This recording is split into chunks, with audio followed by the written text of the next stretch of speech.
Hey creative friends, welcome to my channel, and in this video we're canning fish. These are two of the three amazing steelhead that our son dropped off to me yesterday because he went out fishing. We babysit his dogs and he went off to some place and he came back with these amazing fish. One of them I gave to a friend of mine who said she wanted to smoke it, so she's going to do that. That leaves me with two of these, and what I'm going to do is I'm going to slice up a couple nice steaks to have for dinner, and the rest of it I'm going to can, and I'm going to do it with you. There's a twist though. She had mentioned smoking it, and I thought, you know, I love smoked, home canned smoked fish. There's a different process to that, and I'm going to explain it. But what I'm going to show you that I'm going to do is in a few jars, I'm actually going to use a little bit of liquid smoke. I know that sounds crazy, and you have to be careful because when you add things to home canned goods, those flavors intensify. But this is simple. I'm just going to pour a little bit of this out. I'm going to take a toothpick and dab it into the smoke, the liquid smoke, and just kind of put it on a little bit on the top of the fish. That way when it cans, it'll give it a smoky flavor without having to smoke it. So that's cool. I'll do that with you too. But for right now, what I'm going to do is I've got all my jars ready to go, washed and in the canner, sitting there ready to go. But I'm going to take one of my jars and kind of measure. So I need fish that's about 1.5 inches. I'm going to need like about 1.5 inch pieces so they fit nice in the jar. So what I'm going to do is I'm going to go ahead and cut off my steaks, and then I'm going to slice them at 1.5 inch sections. I'll have all that ready for you, and then I'll bring you back when I start putting it in the jars, and I will explain more about using a little bit of the liquid smoke in there and a little bit more about canning smoked fish. I've got that salmon. I've got 2 nice steaks cut off of it for dinner, and now it's not salmon, it's steelhead. I always call it salmon. This is ready to go. A couple things. I cut it in strips that will fit in the jar nicely, number one. And number two, you don't have to remove the skin. It actually gives for some good flavor because of the oil. And you don't have to remove the bones. I always try to leave a little bit of the spine. Sometimes I'll cut the spine in half so there's a little spine in each of the jars. Because those the vertebrae are great bones for adding extra calcium, so you don't have to worry about it because all those bones are going to soften and they won't, you know, they won't be hard, and you can eat them and they're great. So there you go, we're ready to go, and I'm just going to take one of these pieces and kind of fold it and put it in the jar. Hang on, slipped out of my hands. I use gloves when I can fish and meat and stuff like that just because I don't like to touch it. It's not that I'm worried about cleanliness or anything because I'm super focused on that, but I don't like to touch it. And you see how I got some of that around the rim of the jar? That's why I'm going to wipe it with vinegar, because the vinegar will cut that. And I want to make sure that this jar is well filled and it goes down. I always pack it right there to the top of the rim, which I'm looking specifically. It says leave the bones in there, cut lengthwise half, and I'm just reading 1 inch headspace. That's right. So I always leave it right there at the bottom of the rim. That's usually about 1 inch. And now I'm going to find me another piece that's going to fit in there nice. Let me get that paper towel off it. There we are. That will fit in there just perfect. Now this is going to shrink down. Oh, that might be a little too much. I'm going to get I like to use my scissors when it comes to cutting these smaller pieces to fit in the jars. I think I'm going to cut this one. I always try to get a nice piece that will fit in the jar nice. And that goes in there just perfect. Okay, so that jar is nice, filled to 1 inch. Now what I'm going to do with this one, I'm going to make it a little bit smoky. So I've got my liquid smoke in a little bowl. There you go. And I've got this little pipette. I was going to use my toothpick, but that didn't turn out very good. I tried to see if I could get just enough on there for a drip. My other toothpicks I could. I don't know if they're different because they had the little fluffy thing at the top. They're like cocktail toothpicks, and maybe they're coated with something. But this just absorbed into my little wooden toothpicks. So I'm just going to put like 3 drops of liquid smoke in here. That is going to intensify, and that's going to give it a little bit of a smoky flavor. So now I'm going to use my vinegar, and I'm going to wipe the rim of my jar. And I am not using my reusable Tadler lids with this because fish, especially the ones I'm adding the smoke to, are pretty oily, and I'm afraid that it will permanently make my my other lids, my Tattler lids. I've never used them with fish because I'm concerned that that would be, it would leave a funny taste in the lids. Like it would, I don't know, kind of ruin my lids. You know how you leave something in plastic? I don't know if it would, but it might. All right, so there we are. Now I'm going to put my lid on. And you don't want to do it too tight or the lid will buckle, because the lid has to be able to move a little bit so that the air can come out. So you don't want to crank this on really tight or you're going to get a buckled lid. And you'll know what that looks like. It'll look like a little warp in your lid. So there we go. I've got one of these done. I'm going to do a bunch of the rest of them, and then I'll come back and chat with you when I'm closer to being finished with all my jars. You know, this makes me think while I'm doing this, every single year at the county fair, I wanted to talk a little bit about I just wiped this with vinegar just so that you know. Every year at the county fair, someone comes up and tells us how they've always never followed the guidelines. They've always done tuna like in their oven or in the boiling water. Oh, just to show you, those ones that I'm adding the smoke to, I'm putting an S on the top of the jar so that I know. But anyway, every year someone comes up and says, oh, I know you're supposed to do it for 100 minutes, but we've only ever done it for 90, and that's what we're going to do it. Or my favorites are the ones who say they've always done it in their boiling water canner. The problem with that is it takes 100 minutes to do fish in a canner, and if you don't do it for the 100 minutes, it's not a good idea. And I love it when people say, well, we've always done it in our oven. That's a different thing. And the reason is I don't do physics, but I'll tell you, the thing is the difference between the heat. So when you have to do something in the pressure canner as opposed to the boiling water canner, the reason is because boiling water will only get to 212 degrees.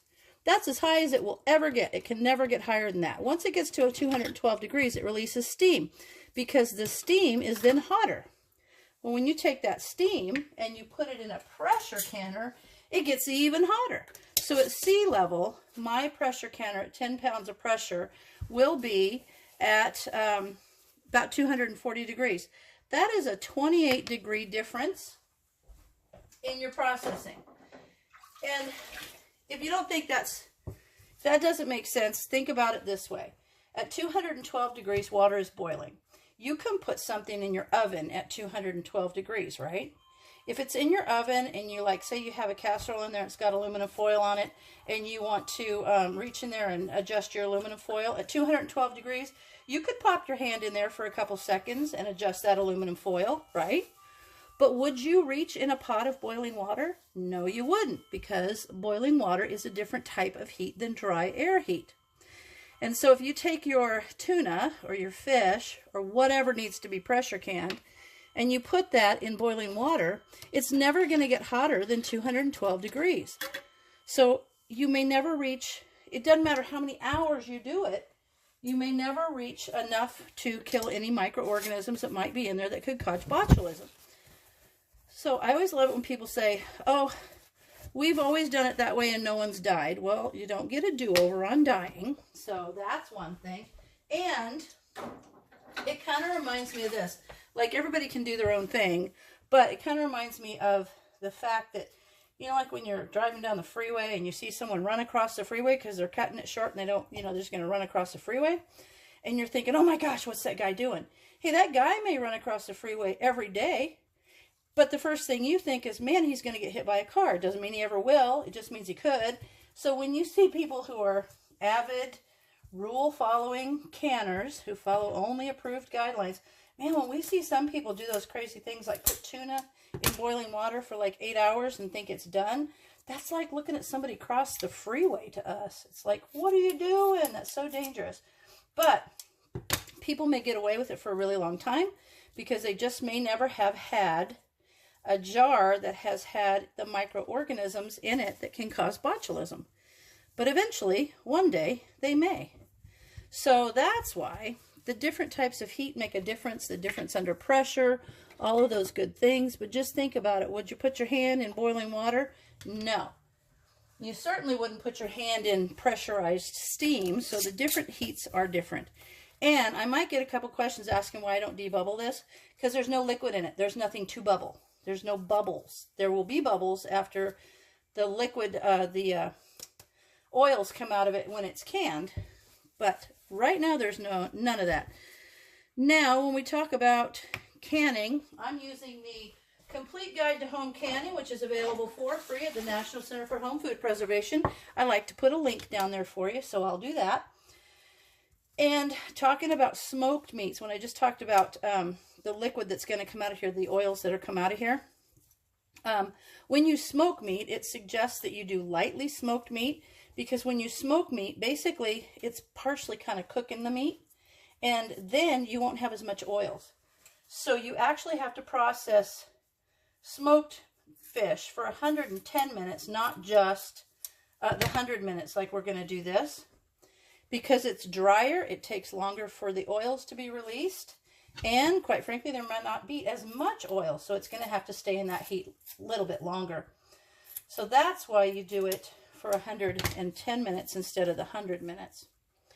And actually, if you get that Complete Guide to Home Canning, just read through it. It's very interesting. It does explain quite a bit about the different types of heat and the difference between pressure canning and boil water canning and things like that. So that's good stuff to know. Got to always stay on top of these things.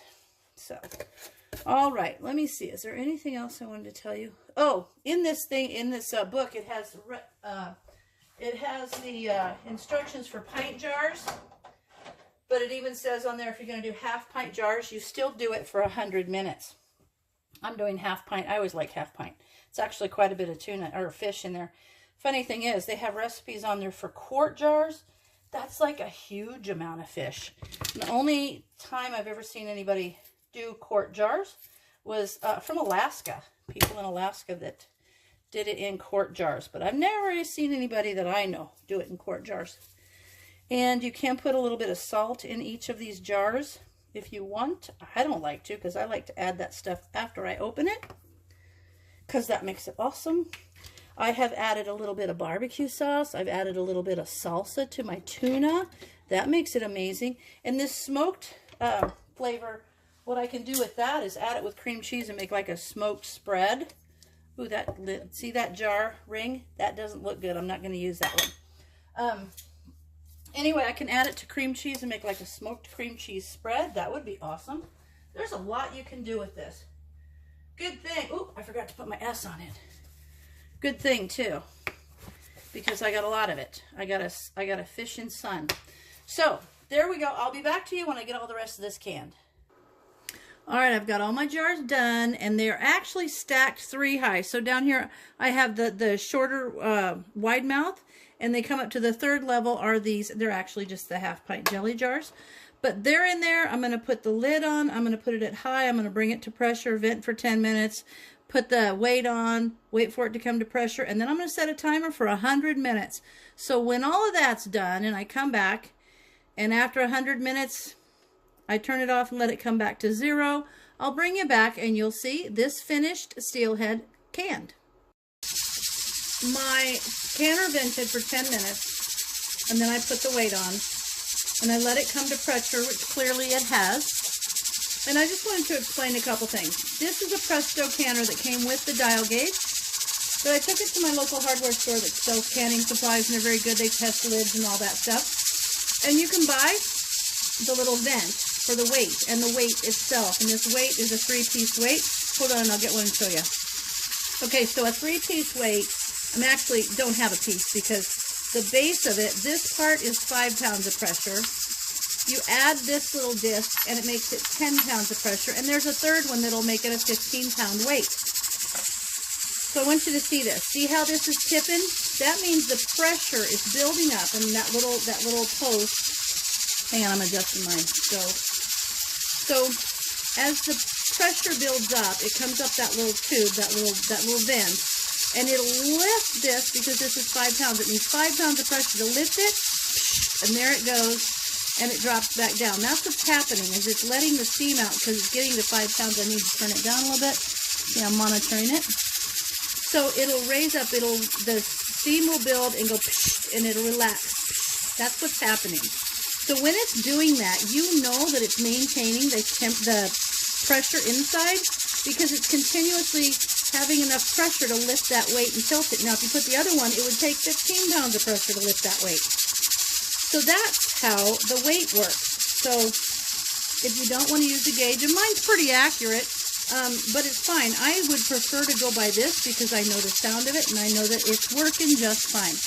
The difference, the drawback is, you know, if you're at my altitude, which is sea level, you're 10 pounds of pressure, no problem. But as you go up for each 1,000 increments, it's really just a pound of pressure increase, which the dial gauge is good for because you can see it goes up by pounds.